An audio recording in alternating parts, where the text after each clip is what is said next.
Mes respects aux uns et bonjour aux autres. Mardi 7 janvier 2025. Il est précisément 4h17 depuis Radio Moscou. Bob Bingham, matricule 212, candidat à la mort. Je suis un loup solitaire. Il est ni trop tôt, ni trop tard pour mourir. Vaut mieux être un héros mort que d'être un lâche vivant. J'ai vu des personnes poster sur ma personne et exclusivement ma communauté qui disait, je cite,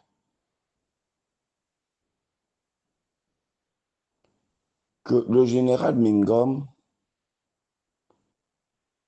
n'aurait jamais accepté mes positions ou encore ma façon de m'exprimer.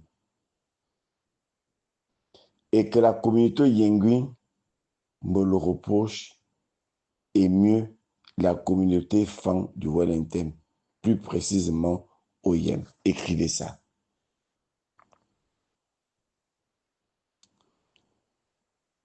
Je voudrais rappeler à l'ensemble des Gabonais que le général Mingo Tom est mort en martyr. Il a été martyrisé par son propre peuple et sa propre communauté.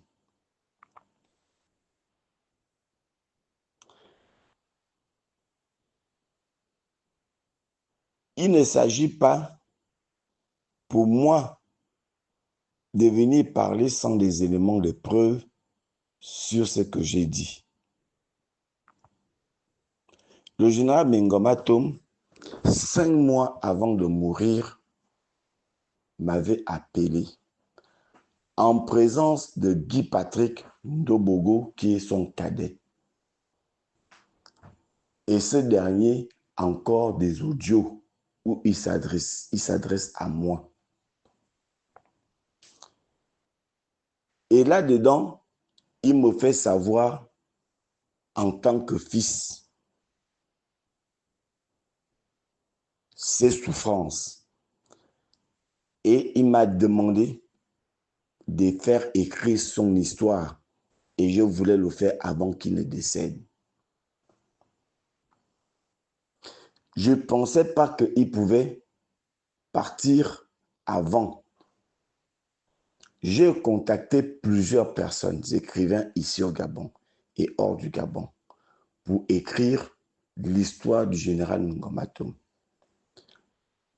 L'oublié de ce pays, marginalisé par ses frères d'armes, comme Ondor ou bien Kelly. Deuxième Saint-Syrien gabonais après Thomas Eya. Excusez-moi d'être long, mais c'est important, l'histoire de cet homme.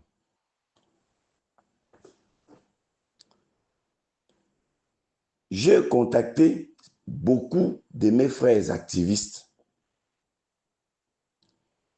hors de ces pays. Et la personne qui a accepté de prendre et de parler du parcours et de l'histoire du général Mingo Tom, c'était Franck La Vérité, qui n'est pas Fang. Et après avoir fait cela, il a subi les foudres de la communauté Fang. Pour quelle raison il parle de ça alors qu'il n'est pas Fang? Alors que ce Franck La Vérité n'a rien inventé sur le général Mingo Tom, plus qu'il a pris le général Mingo Tom sur audio. C'est-à-dire que Mingo Tom lui-même parlait. Écrivez ça. Écrivez ça. Et je vais vous faire écouter une petite partie du général Mongomatoum et je vais vous partager non seulement l'audio que je suis en train de faire sur le général Mongomatoum, mais la vidéo, l'interview de Fond la vérité avec le général Mongomatoum seront partagées à deux au même moment. Et vous allez tirer les conséquences de ce qu'il dit. Écrivez ça. Écrivez ça, c'est très important. Retenez que aucun camp militaire au Gabon ne porte le nom du général Mongomatoum. Et pourtant, nous savons, et lui-même le dit, que c'est lui qui a construit le camp militaire de Tubanga. Et ce camp militaire, c'est sur la base du plan de ce camp militaire qu'on a construit le reste des camps militaires du Gabon. Écrivez ça. Il est décédé sans qu'un camp militaire ne porte son nom. Il a été mis en prison en 1996 par Omar Bongo pour l'empêcher de participer aux élections. Et il a été acquitté des accusations montées de toutes pièces par la DGR et les magistrats en complicité avec le régime Bongo. Ils l'ont gardé arbitrairement en prison plus d'un mois. Je n'ai pas vu la communauté femme venir défendre Mongomatoum. Je n'ai pas vu la communauté gabonaise venir défendre Mongomatoum. C'est ça l'histoire. Écrivez ça. Et ça peut se faire vérifier ce que je suis en train de dire. Aucun de mes frères ou sœurs qui soutiennent le régime aujourd'hui parce qu'ils veulent des postes ne peut venir démentir ce que je suis en train de dire. Au pire des cas, je demande un débat public à mes frères et à certains de mes sœurs. Un débat public sur la question. Et c'est indigne pour mes frères et sœurs de ne pas reconnaître et de ne pas immortaliser le nom du général Mongomatoum qui est leur père pour des postes parce qu'ils veulent des postes. Il a été enfermé. On a coupé son eau et son électricité parce qu'il s'opposait au système Bongo. Mieux, le général Mongomatoum est le seul officier gabonais qui avait demandé la dissolution de la GR aux accords de Paris. Il avait demandé que la GR, la garde présidentielle, on appelle ça GP, qu'elle soit dissoute et que tous les éléments soient déversés dans les différents corps d'armée du Gabon. Et que la garde républicaine qui devait se faire construire devait être un mélange de tous les corps qui devaient être changés après une certaine période. Et les francs-maçons se sont arrangés à ce que le général Mongomatoum n'aille pas défendre son idée aux accords de Paris, les francs-maçons et les pédégistes, pour mettre quelqu'un d'autre à sa place. Et ce quelqu'un d'autre, vous le connaisserez vous-même, faites vos recherches. Et ce quelqu'un d'autre est allé demander le changement du nom de GP à GR, qui signifie garde républicaine, et qui n'a rien d'une garde républicaine. Donc l'esprit même de la chose, construit par le général Mongomatoum, a été mal faite. Et ce qui a eu des conséquences, lorsque Ngari était ministre de la Défense et a été appelé à l'Assemblée nationale, et le général Mongomatoum a pris la parole, a demandé au général Ngari, qui était ministre de la Défense, que nous avons demandé de changer non seulement le nom, mais dissoudre la GR. Et le général Ngari a répondu au général Ngomatom, je suis d'accord avec vous, mais dans les accords de Paris, il n'est pas demandé la dissolution de la GR. Il a demandé, ça a été demandé, on a demandé de changer le nom et c'est ce qui a été fait de GP à Garde républicaine. GP, Garde présidentielle, GR, Garde républicaine. Et Ngari avait eu raison dans le fond. Parce que Ngomatom a été trahi par ses frères de l'opposition. Il a été trahi par son pays, par ses frères d'armes. Écrivez ça. Donc, quand on veut venir me dire, à moi, Bob Mongom, que j'en fais trop, et que le général Ngomatom n'a jamais souffert, que le général Ngomatom s'est plaint, non.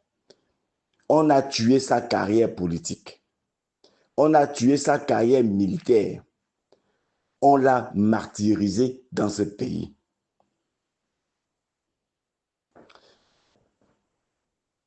Doma Bongo, il a passé son temps que dans des souffrances.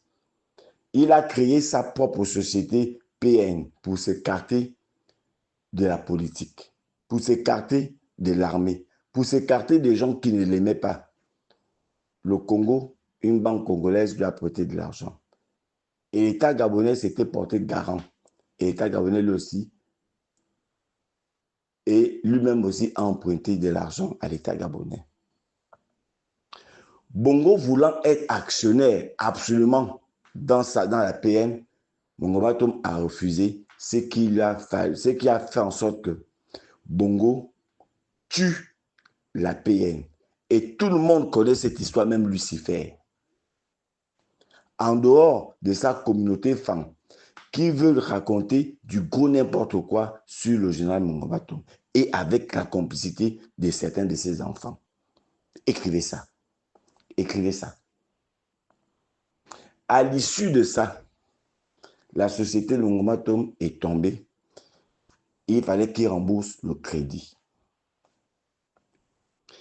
Il a passé toute sa vie à rembourser plus de 1 milliard de francs à l'État gabonais. Au point où, pour manger, pour les déplacements, était difficile. Mais le général Ngomatom est resté droit dans ses bottes avec ses convictions. N'a jamais accepté d'adhérer à la franc-maçonnerie, qui a été l'une des plus grandes interdictions pour sa famille. Il avait demandé à ses enfants de ne jamais qui reniera tous ses enfants qui adhéreront à la franc-maçonnerie et à l'homosexualité. Parce qu'il savait que ce sont les francs-maçons qui étaient la cause et le PDG de sa mort. Le jour que Omar Bongo est décédé, ça ne l'a jamais réjoui, mais il a pensé que le nouveau régime pouvait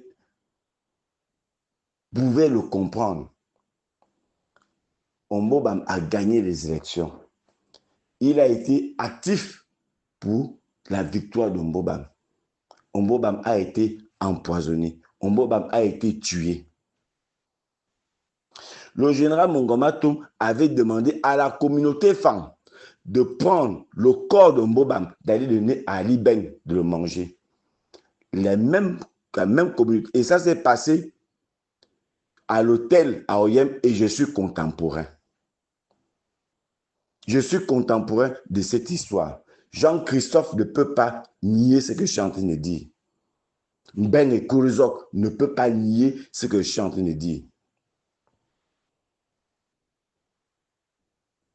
Et à l'issue de ça, Ping a trouvé ses intérêts. Ping ne pouvait pas accepter cela.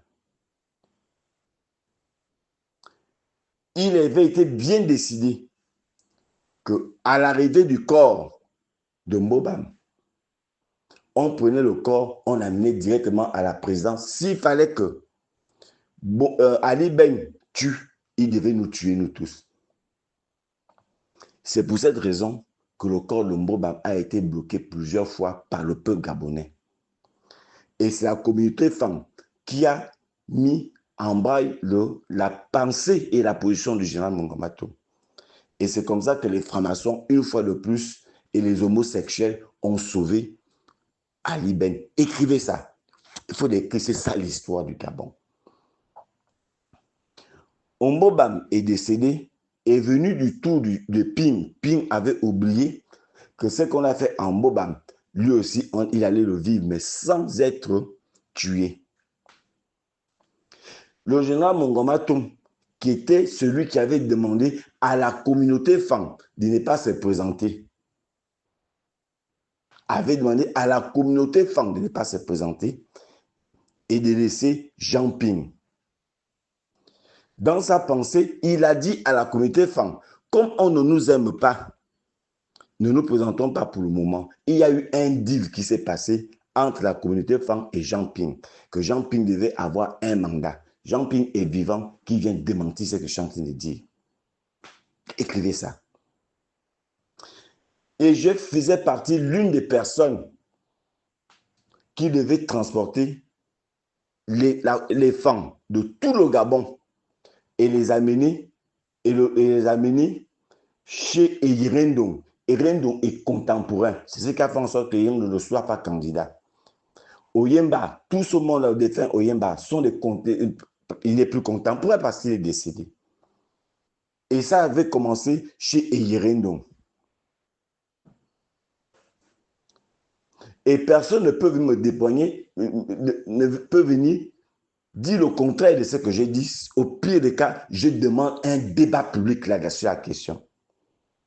Et c'est ce qui a fait en sorte que Ping se retrouve candidat et gagne les élections. La communauté femme était derrière Ping. Et Ping a fait cause, en disant votez et le reste je vais faire. Les gens ont voté, il n'a rien fait du reste, en dehors de faire ses discours à sa piscine. Et à chaque fois, il a fait croire au peuple gabonais qu'il allait libérer le peuple gabonais. Il est parti. Ali Ben a été destitué.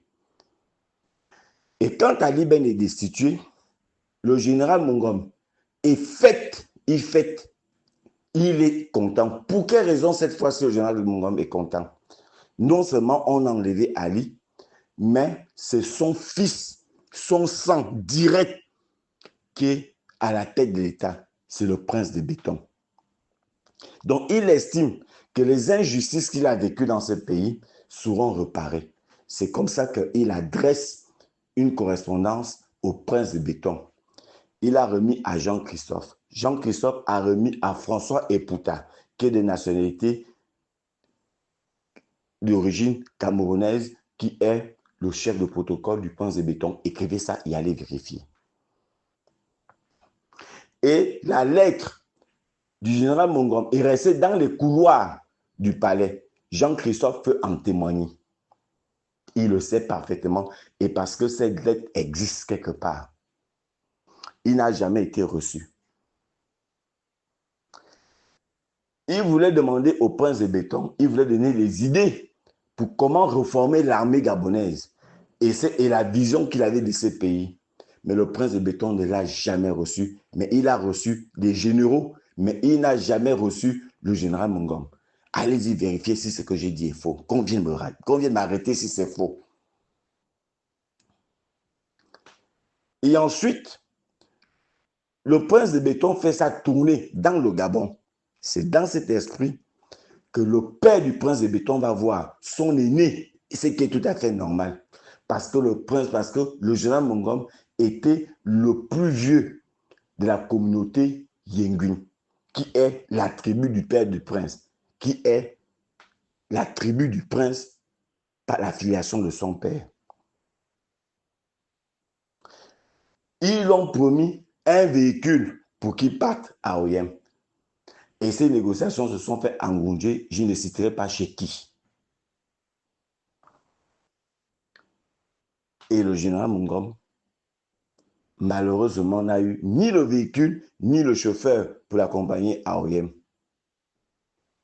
C'est l'un de mes frères qui a loué un véhicule pour amener son père, pour l'amener à OIM. Et moi, j'ai refusé de partir à OIM parce que je savais qu'on n'allait rien tirer de ces gens-là. Lorsque le général Mungom était à la tribune, le prince de Béton est venu vers le général. Il a salué le général. Quand le général a voulu se présenter, il a dit, le prince de Béton peut le confirmer parce qu'il sait ce qu'il a dit lui-même. Il a dit, je vous connais, vous êtes le général Mungom Matom, vous êtes mon père. Donc le général Mungom Matom n'avait plus besoin de se présenter. Et ensuite, après son discours, qu'il est venu dire sur Ondossa, qu'il a tué le gibier et que Ondossa doit se soumettre. Et c'est là où ils ont donné le titre d'Akomamba. Et c'était la première fois qu'on demandait au prince de Béton de manière officielle d'être candidat. Donc, si le prince de Béton est candidat, c'est encore à cause de la communauté femme qui va créer des problèmes dans ce pays. Et ils sont partis à Nkoum. Et c'est là où le général Mungom a donné le balai du commandement au prince de Béton, a donné la bénédiction au prince de Béton devant toute la communauté Yenguin. Il a dit toute la bénédiction. Mais quand Mungom Matom quitte là-bas, ce qu'ils ont trouvé, c'est que le père du Béton a trouvé mieux de donner au général Mungom Matom, c'était 500 000 francs. Quelle humiliation.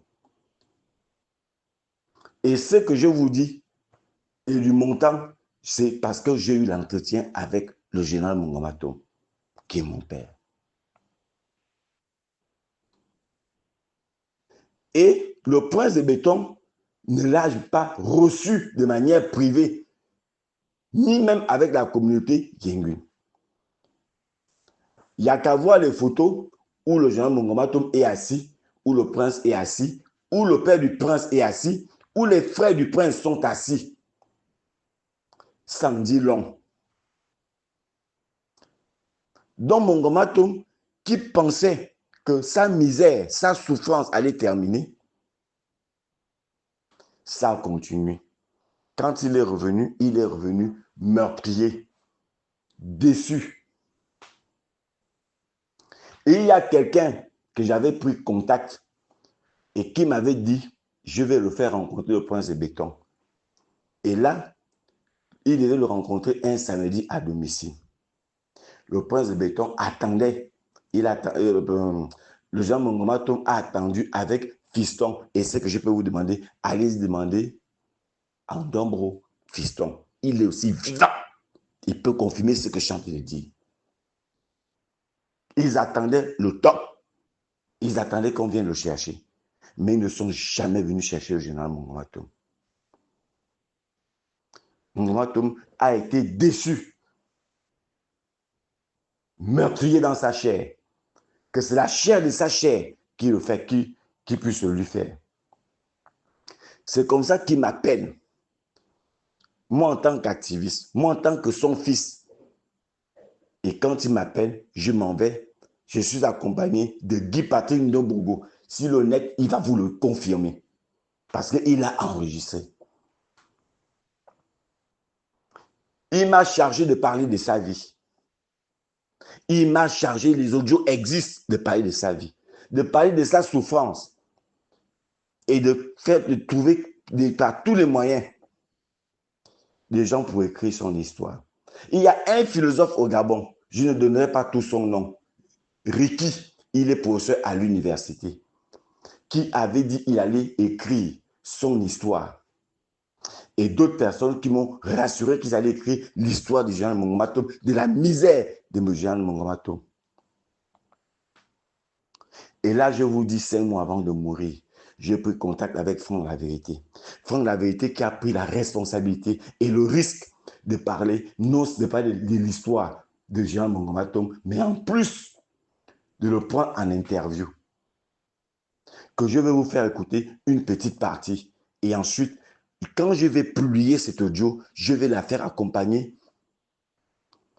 de l'interview de Franck La Vérité avec le général Mongomatom. Et vous allez tirer vous-même vos conclusions.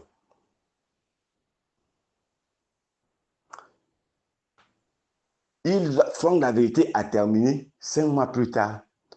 Le général Mongomatom doit être évacué. Et la CLAMGS l'impose au Maroc alors que lui-même voulait partir en Turquie ou en Afrique du Sud. Quand nous savons parfaitement que Patience Dabani a détourné toute une banque de Luxembourg qu'on appelait la banque de Petit Paris. Sans être inquiété, la même Patience Dabani est tombée gravement malade dans ce pays. Le prince de Béton a pris un avion médicalisé pour l'envoyer en France. Celle qui a dit que les femmes, en 2009, allaient manger dans les poubelles. Mais on n'a pas pu le faire au général Mongomatom parce qu'il fallait que ça soit la famille du prince de Béton qui vienne le crucifier. J'affirme ce que je suis en train de dire. S'il faut que me tue, on n'a qu'à me tuer qu'on me tue. Et le général Mongomatom a demandé qu'on lui remette ces 45 millions qu'on lui doit. Que le trésor public lui doit. Ils n'ont jamais donné cet argent. Et c'est comme ça que le général Mongomatom, pour ne pas aller trop long, est allé mourir au Maroc. Quand son corps arrive, même à titre exceptionnel, l'armée n'a pas été capable de venir prendre son corps. L'armée n'a pas été capable de venir prendre son corps à l'aéroport. Le corps de Général Mongomatom traînait à l'aéroport quand nous sommes allés chercher ce corps-là. J'étais là moi-même contemporain.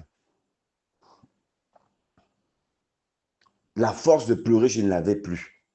Je ne demandais qu'une seule chose au bon Dieu, de me prendre, que j'aille avec lui.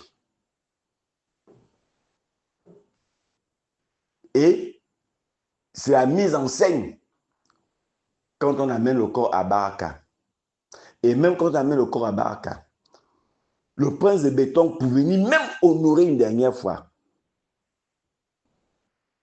son père, deuxième Saint-Cyrien gabonais, qui n'a pas été ni homosexuel, ni franc-maçon. Il n'a pas eu le courage, ni lui, ni son père, ni ses frères, de venir faire un dernier hommage à Baraka. Est-ce que vous voyez jusqu'à quel niveau il a été trahi par les siens? Ils ont fait semblant d'envoyer une enveloppe de 30 millions ou 40 millions pour ces obsèques. À quoi ça servait cet argent alors qu'on aurait pu le mettre à la disposition de ses soins? Il ne serait pas mort aujourd'hui, puisqu'il est parti pour une opération de pied. Il est mort pour une opération de pied, pas pour un problème de tête ou de ventre, de pied. Voilà pourquoi les raisons pour lesquelles une mort douteuse pour moi, une mort douteuse, une mort douteuse et honteuse pour notre pays. Et c'est la communauté femme qui veut me faire la morale. Vous êtes qui pour me faire la morale?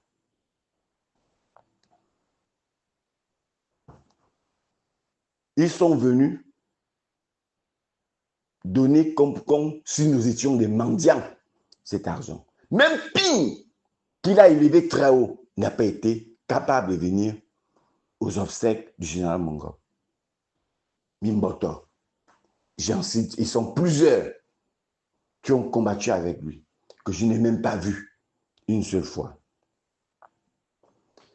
Voilà comment le général Mongomatom est enterré dans son village natal, en Kolayop, qui vient du nom de PM. Voilà comment Mongomatom a été martyrisé dans son propre pays et par sa propre communauté. Et c'est cette communauté qui veut venir me faire la morale. Et c'est moi qu'on veut venir transformer comme le mal de la communauté femme ou le mal de la tribu Yengun. Quand il était en prison, combien de Yenguin sont sortis pour venir dire tout sauf ça? Combien de femmes sont sorties pour venir dire tout sauf ça? Combien de Gabonais sont sortis pour dire tout sauf ça? Je me rappelle même, à un moment donné, Bongo voulait recevoir la famille Mongom. On m'a écarté. On a dit non, on n'amène pas Bob. Parce que Bob est violent. On m'a traité de violent. Mais, comme il fallait consulter le général Mongom étant en prison, le général Mongom a dit, Bob doit partir. S'il faut aller parler, Bob doit aller.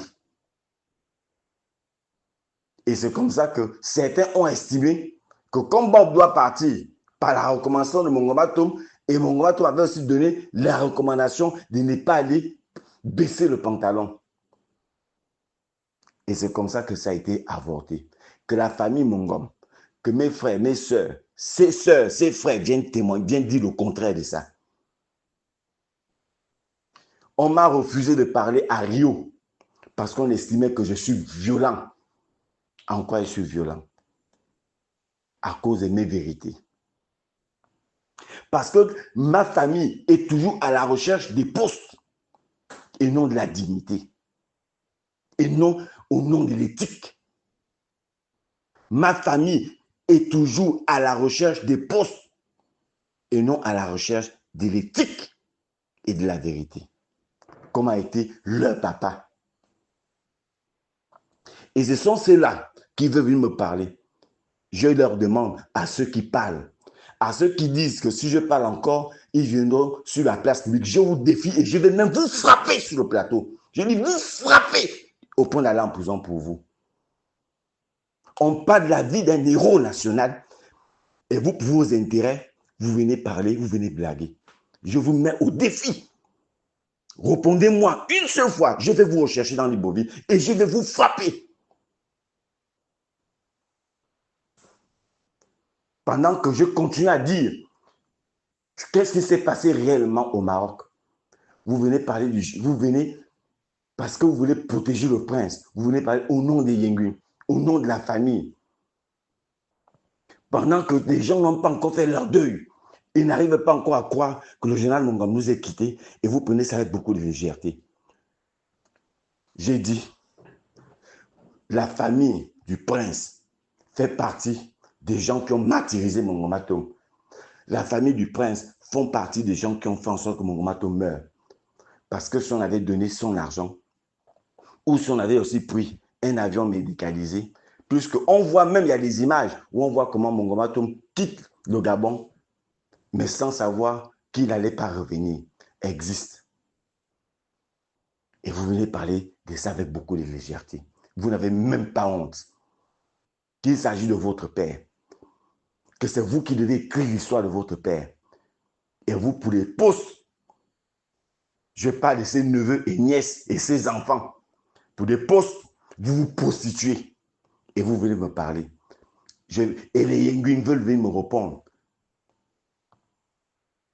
À quel moment Mongom Atom vivait dans l'opulence ou tu n'es pas dans la misère créée par les Bongos? Et aujourd'hui, vous me demandez d'être derrière le prince au nom de la communauté femme, au nom des Yenguin. Parce que vous voulez des postes, parce que le prince de béton veut conforter son poste. J'ai dit non et je continue à dire votez contre le prince, il faut le sanctionner. S'il a pu le faire à son propre père, Mongom Atom, ce n'est pas vous qui ne va pas le faire. La preuve en est que Kelly Obiang est en prison. Depuis que certains Gabonais demandent la libération de Kelly, quel est le geste qu'il a fait dessus? Le meilleur geste qu'il a pu faire, c'est de nommer une dame qui a participé de manière active au vol, au rob-up de la victoire d'Ondossa. Et bientôt, celui qui avait lui qui était président de cette institution, lui aussi va être bientôt nommé. Voilà les récompenses qu'il donne. Nous avons Monsieur Ikamba Michel, qui est un contentieux avec le Bénin, on lui doit de l'argent, ce monsieur est retraité. Maladie, on est incapable de prendre quelques 45 millions que l'ambassade lui doit pour lui donner et que le Gabon règle ça avec l'ambassade. Il essouffle dans les bovines, il erre dans les bovines et on trouve ça normal. Monsieur Ikamba, il est vivant. Si je manque, allez-y le demander. Les affaires étrangères font quoi? En quoi ça nous protège? Le prince de Béton était en Afrique du Sud pour dire, le renseignement lui a dit ce que fait les Gabonais à l'étranger. Oui, mais le renseignement ne vous a jamais dit aussi que le Bénin doit à monsieur Ikamba Michel de l'argent. Vous avez fait quoi? Jusqu'à aujourd'hui, que le Gabon est incapable de donner à monsieur Ikamba 45 ou 50 millions qu'on lui doit pour sa maison qui est toujours séquestrée et dans l'herbe.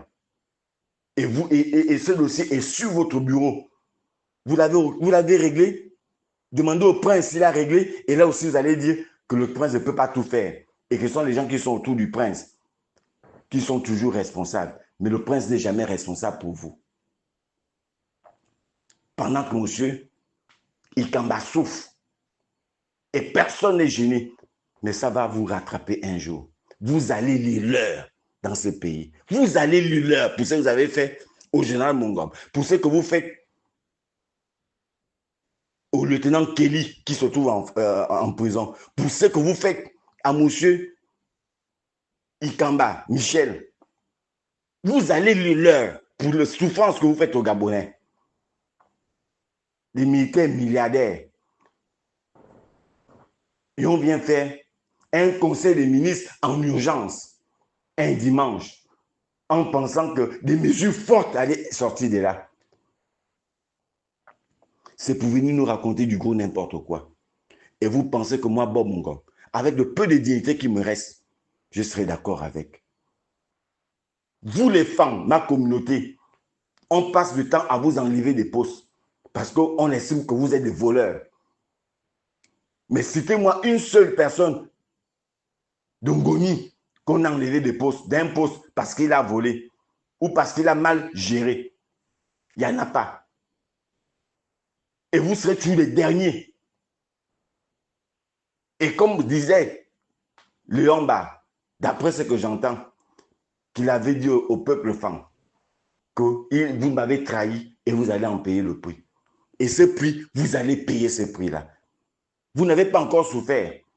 Et ce que Patient Dabani disait, que vous allez manger dans les poubelles, vous allez réellement manger dans les poubelles. Écrivez ça. Écrivez ça. Et c'est dommage pour nous. Je vais vous laisser écouter un petit extrait du général Mongom. Mais cet audio sera accompagné de son interview avec Franck La Vérité. D'avoir choisi Saint-Cyr,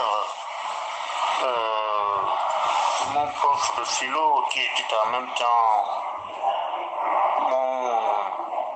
mon encadreur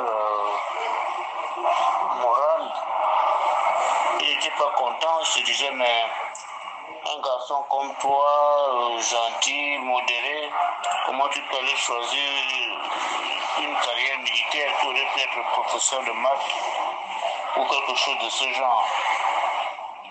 Mais finalement, mon choix de Saint-Cyr a été comme une destinée. C'est comme si je n'étais destiné qu'à ça. Je me suis obstiné, je me suis entêté. Et puis, j'ai choisi Saint-Cyr.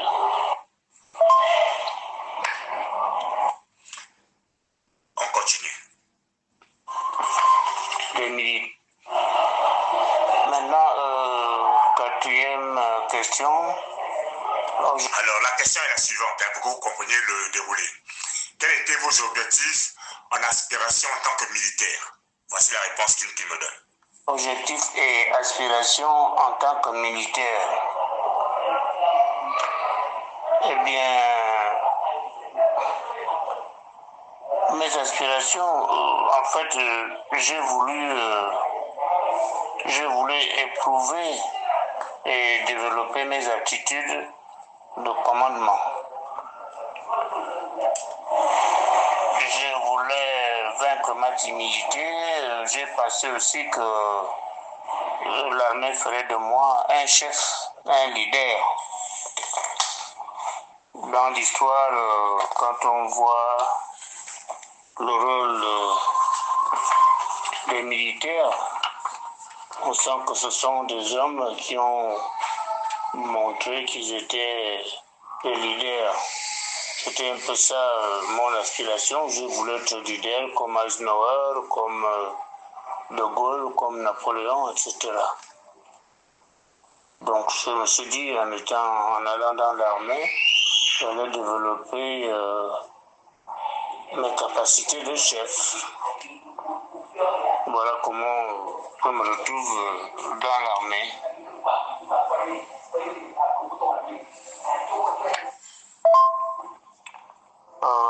J'ai connu des conditions extrêmement éprouvantes, des exercices physiques et intellectuels très difficiles, un véritable drill.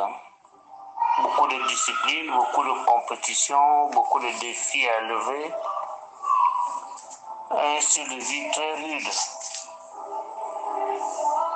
Tout à Saint-Cyr est difficile, tout. D'abord, vous avez ce qu'ils appellent le baïtage. On voit aussi dans les universités, lorsque les jeunes arrivent, on les chahute. On les bisute, on appelle le bisutage dans les universités, mais à Saint-Cyr, ça s'appelle le baïtage. Notre baïtage est affreux. On vous triture, on vous malaxe, on vous met dans des conditions telles que parfois vous pouvez ne pas résister. Je peux dire que quelque chose qui m'a aidé personnellement, c'est que j'avais un Gabonais avant moi qui s'appelait Thomas Eya, qui a connu l'expérience avant moi. Il était en deuxième année lorsque moi j'étais au début. Alors il savait très bien la situation dans laquelle je me trouvais. Alors il passait à côté de ma fenêtre en parlant enfant. Et je savais bien que le message s'adressait à moi. Il me disait que le bonheur, c'est après les difficultés. Il n'y a pas de bonheur avant. Donc il fallait que je comprenne que pour être heureux, il fallait que je traverse des difficultés. Je peux dire que c'était très dur, et pas facile à supporter. La preuve en est que certains Africains n'ont pas pu tenir, d'autres y ont laissé leur peau. Le fils de Yadema est mort étant à Saint-Cyr. Là-bas, on admet 2% de pertes humaines, a priori. Quand vous faites des exercices périlleux, on vous dit à l'avance que s'il y a 2 élèves sur 100 qui laissent leur vie, c'est ça le taux autorisé par la loi. Donc il fallait qu'on sache à l'avance que nous pouvions parfaitement laisser notre vie dans tout ce qu'on faisait. Parce que la plupart des exercices, c'était des exercices périlleux. Donc c'est dans cet esprit de lutte, de compétitivité, de combat permanent qu'on nous a formés pendant 2 bonnes années.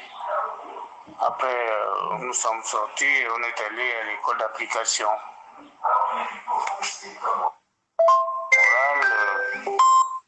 En fait, les défis rencontrés, c'est ce que je vous dis là.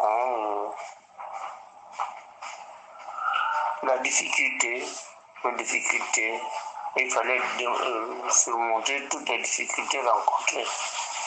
Tous les obstacles que l'on rencontrait dans notre formation, les difficultés d'ordre psychologique, d'ordre moral, l'isolement, l'éloignement de mes parents, etc. Tout ça, c'était des difficultés que je devais surmonter.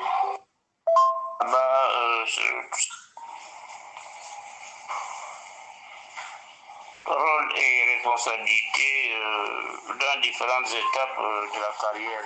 Donc, comment... Voilà, pour terminer, vous aurez l'occasion de l'écouter à travers Fond de la vérité, ce que le général Mungom a vécu. Il parle de difficultés et cette difficulté, c'est jusqu'à sa mort qu'il a vécu. Considérez le général Mungom comme un martyr. Et je me mets à genoux pour demander au prince de béton, après l'avoir abandonné, de donner au moins le nom d'un camp militaire au général Mungom, dédié au général Mungom. Je vous en prie. Je me mets à genoux, j'implore au moins cela de vous, pour l'honorer un tout petit peu. Et vous demandez à l'État gabonais de remettre à M. Ikapi Michel son argent et que l'État gabonais règle le contentieux avec le Bénin, même si beaucoup de Gabonais et des autorités font le vaudou au Bénin et qui ne veulent pas s'en prendre au vaudou du Bénin. Mais il s'agit d'un compatriote qu'on lui remette son argent. Ayez pitié de ces citoyens. Superstar en a parlé. Eric Oteti en a parlé. Fortuné Edou en a parlé. J'en ai parlé. Vous continuez à rester comme si vous n'avez pas entendu ces appels pour M. Ikapi Michel. Sa famille souffre. Sa famille est en difficulté à cause d'un État. Et c'est ça qu'on appelle protéger les Gabonais. On peut reconnaître, on peut condamner Omar Bongo de beaucoup de choses. Mais Omar Bongo protégeait les Gabonais. À l'époque d'Omar Bongo, il aurait pris l'argent et remettre à M. Ikapi. Et remettre sa maison qui est séquestrée toujours par le Bénin. Qui vient faire ça à un Gabonais? Est-ce qu'un Gabonais peut le faire au Bénin à un Béninois? Écrivez ça. Et la dernière chose que je vous demande encore, faites sortir Kelly et vous serez grandi de cette affaire. C'était Bob Mungom, matricule 212, candidat à la mort. Je suis un loup solitaire. Comme au tu, ça ne va pas me surprendre et il n'est pas trop tard pour mourir pour moi. Qu'on me reprenne et me mette en prison, ce ne serait pas une surprise pour un Gabonais parce qu'on sait comment ça se passe au Gabon. Qu'on m'empoisonne et que je meure. Oh, quelle beauté de mourir. Parce qu'on a défendu ses convictions. Beaucoup diront que je suis égoïste parce que qu'est-ce que je pense de mes enfants? Mais ceux qui pensent que je suis égoïste, posez la question au pouvoir. Qu'est-ce qu'eux gagnent quand quelqu'un dénonce la vérité? Qu'est-ce qu'eux gagnent en tuant, en mettant la personne en prison ou en l'enlevant au travail? Qu'est-ce qu'eux gagnent? C'est la bonne question qu'il faut se poser. Moi, je gagne parce que je combats pour la vérité. Je combats pour que mes enfants ne puissent pas vivre cela. Le général Mungom est mort parce qu'il a combattu pour la libération des Gabonais. Seuls les femmes et les extrémistes, certains extrémistes du Haut-Togo et du Wellington pensent que le prince de béton est la bonne personne. Que le prince de béton n'a qu'à respecter ses propos. Je ne serai pas candidat. Je rends la dignité aux Gabonais, mais M. Ikapi, vraiment sa dignité est vraiment rendue. Hein. Et on se retire dans les casernes. Que le prince de béton respecte ses paroles. Le revers risquerait d'être brutal pour ce pays. Brutal. Je reviendrai prochainement pour la CAM GS. Je vous dirai ce que j'en pense au fond du cœur. Parce que on continue à vous duper et vous continuez à croire à cette personne parce qu'il met les bétons dans les rues, dans les voies secondaires. Et pour référence, Sekali Ben était incapable. Mais vous oubliez le mal qu'il cause aux Gabonais. Je vous remercie.